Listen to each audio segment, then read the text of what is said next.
morning. And when I say morning, it's because we just woke up, right? Yes. We took a nap, which was very, very needed. And I feel kind of bad, not 100% bad, because our friends that came up here to help us to glass, Jesse and Hannah and everybody, they took off a little while ago to go glass, and we haven't took off to go glass yet, but we're leaving right now, right, Troy? Yes, on the road. We're on the road, basically in the parking lot, and we're gonna get some energy beverages, and then we are gonna get down the road. We have a spot that we're gonna check out tonight. It's a different spot we haven't been to yet, but it looks like the road's gonna put us a little bit higher elevation, which is where I think we need to be to see some more deer. And if it doesn't pan out, then we'll go back and try on those bucks that we got on this morning. But this is the first evening of the Colorado muzzleloader mule deer hunt. Hope you guys enjoyed the last video. Let's go make this one good.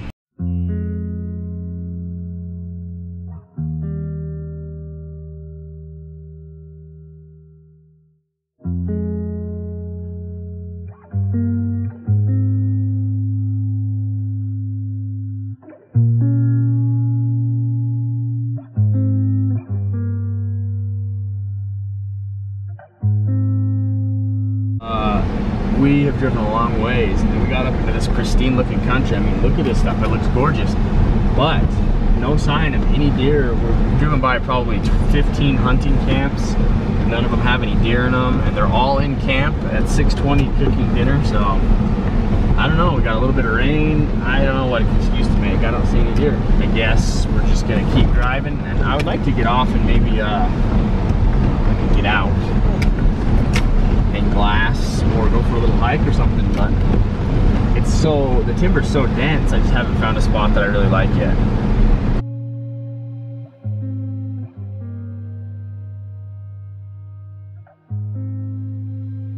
Alright you guys, well, we basically drove tonight looking for new areas, looking for places, and we did not see a deer. And we talked to a whole bunch of people on the top that are also hunting deer, and they all seem to be baffled. They said they were seeing deer standing around a few days ago, so they must have just pushed out of this top country down lower. And we are currently, we've been driving dirt roads for like since 5 o'clock, so 2 hours and 45 minutes. And we are still a long ways from town. We've got a long, terrible road out of here with several 1,000-foot drop off on the one side back there, so that was always fun. But anyway, we're gonna head to town. I don't know what time we're gonna get out of here, and we're gonna scratch this place right off the list. Tomorrow morning, we're gonna go see if we can catch those bucks that we saw this morning. That's probably what we should have done tonight, but I'm always just like tempted to go check out new spots. Anyway, we're headed out of here. We're gonna go back to the hotel, and we're gonna go to bed. Morning, guys. The rain has stopped. It was raining pretty good last night when we pulled into the hotel, but it looks like it's let up, and the truck is just now even more filthy, if that was possible. So we got together and we brainstormed everything with Jesse and Hannah and Andrew and Colton and everybody last night. And they saw some bucks. Both of those guys saw some little deer. I think Colton found a little 4-point, but nothing that we'd want to shoot. So we're gonna head back up and we're gonna try the bucks that we were on yesterday morning. It's kind of a nasty drive to get up in there. Hopefully it didn't rain too much because the roads are pretty bad, but we should be fine, and we should, if we leave right now, get up there around first light and be able to glass on the glassing point, and hopefully we'll catch the bucks on public this time. So that's the game plan for today. Got everything loaded up and the gear ready to go. Let's go do this thing. This is the crew, the glassers and the killers that I had to bring on because I probably couldn't find nothing on my own. After all those days of hunting in Utah, I had to bring in the experts because I didn't want to not see anything. I don't know about the experts, but hopefully we can turn something up today. The Colorado killers. Hopefully we can have a good social hour, right? It's been fun hanging out with these guys, so gonna follow them up to the spot, and they got the gear loaded down. Let's get this thing done, and then we'll just hang out.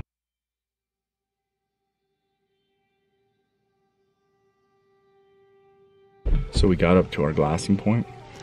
Well, we're a little bit below it, and there's actually a pretty nice little bowl below the glass, above our glassing point. And these guys have archery elk tags that are with us.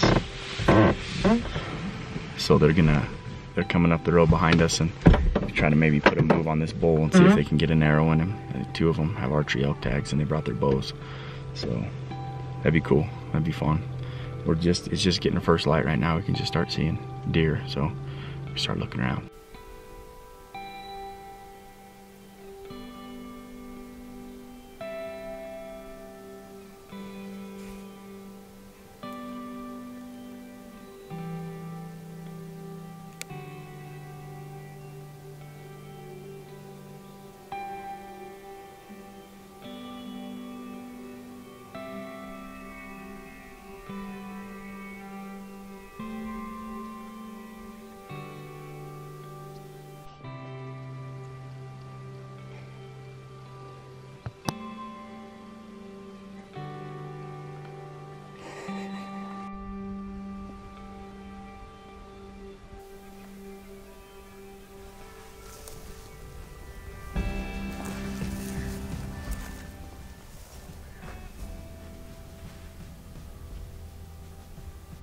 So Colton got over there and, you know, kind of close to that bull, but I guess he didn't get a chance at him or something. I didn't really hear the whole story, but didn't come together. So those guys just went up to a higher point because he said there was a lot of deer sign up there. They're gonna go glass a little bit higher, and we're gonna stay down here and see if we can catch these bucks we caught yesterday. I think they're sneaking up out of the public, and if we can catch them early, we might be able to cut them off before they get to the private. What happened? Well, found a spot, and we're gonna hike off a little ledge to glass, and got into the dark timber, and about, I don't know, 100 yards from the truck, I was walking through the aspens, and just this buck lifted his head, looked up at me about 20 yards, and just trotted off down to the bottom. We'll go up there. How big was he? I think he's bigger than the buck from yesterday morning. Why are these guys getting you crap? Because, yeah. No, dude. I'm telling you, one time we jumped up this 3-point, and he goes, dude, it's the biggest buck I've ever seen. It was a 140-inch deer. He freaks out when he first sees it. So that's like a running joke. If anybody ever says it's the biggest deer they've ever seen, everybody gives me crap because, dude, one time this deer ran across the road. I'm like, that's the biggest freaking deer I've ever seen, and I shot it. And it was a 2x3. It was like 21 inches wide. I'm like, oh yeah, I see giants everywhere too, but no, man. This one was a stud. I'll believe you. All right, game plan. Jesse was walking out to a glassing point and he jumped a big buck. His friends are skeptical whether or not it was actually a big buck because he maybe exaggerates like me. But me and this guy, my cameraman, I like calling him that because it seems a little bit like degrading. We're gonna go. We're gonna go down the hill and we're gonna see if we can kill this buck. We're gonna loop around, pick up through these openings, and see if we can find him, see if we can get a shot on him. If not, breakfast is hot and waiting for us downtown, so we'll go down there.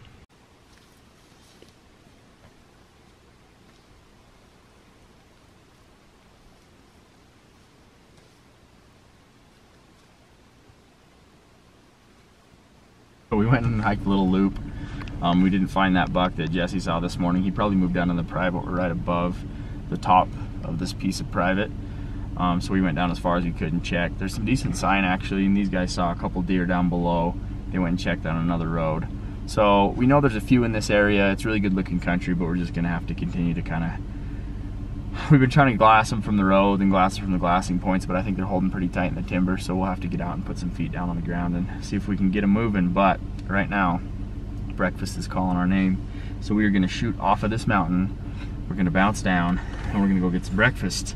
And before I say goodbye for the day and sign off, I wanna say thanks to some people who bought some apparel. We had a lot of orders come in this morning and last night, and I just wanna give a shout out to these people that are supporting and helping us out with what we're doing. So I wanna say thanks to Aiden Stewart. I want to say thanks to Justin Langlois. I don't know how you say that. Langlois, I'm probably butchering that one. How about we just say Justin? Thanks, Justin. I want to say thanks to Dan Holland. I want to say thanks to Justin Arnold. I want to say thanks to Michael. Michael, I would never come close to pronouncing your last name correctly. But it's a very Polynesian sounding, very nice name. So thank you, Michael. I appreciate it very much. Stephen Mowers, or Mowers.